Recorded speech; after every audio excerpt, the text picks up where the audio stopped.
words are flowing out like endless rain into a paper cup. They slither while they pass, they slip away across the universe. Pools of sorrow, waves of joy are drifting through my eyes.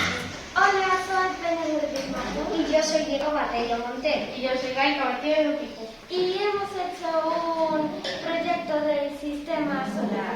Y cabe destacar que nosotros no hablamos. Los que hablan son los planetas. Hola, soy el Sol, soy una estrella, doy mucha calor, tengo 20.000 millones de años. Y os presento a mis amigos, los planetas. Soy Mercurio, soy el planeta que más se acerca al Sol y también el más pequeño. Me conocen como el planeta rocoso. Soy Venus. Un día en mí es como 117 en vuestro planeta. Soy el planeta más coloroso y el más brillante. Por eso me llaman el lucero del año.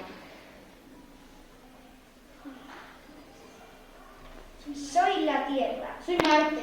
No, es la Tierra. Soy la Tierra.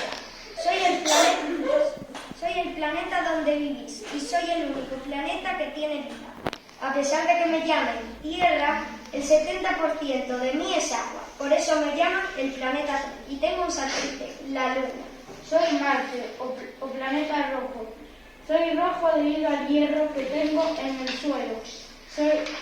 Soy la mitad de grande que la Tierra y tengo 2 satélites.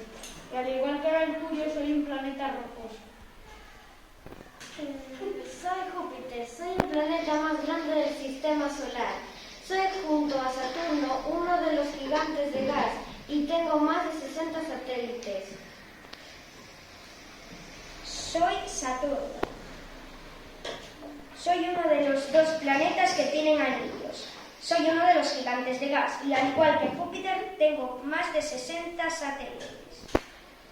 Soy Uranio y soy de los gigantes de hielo. Al igual que Saturno, tengo anillos en mi alrededor. Uno es azul y otro es rojo. Y tardo en dar la vuelta al Sol 84 años.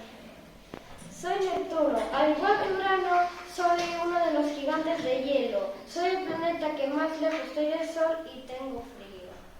Soy Plutón. Antes era un planeta, pero ahora me consideran un planeta enano. ¿Y el uno? Ya está. Y colorín colorado. Un aplauso para los...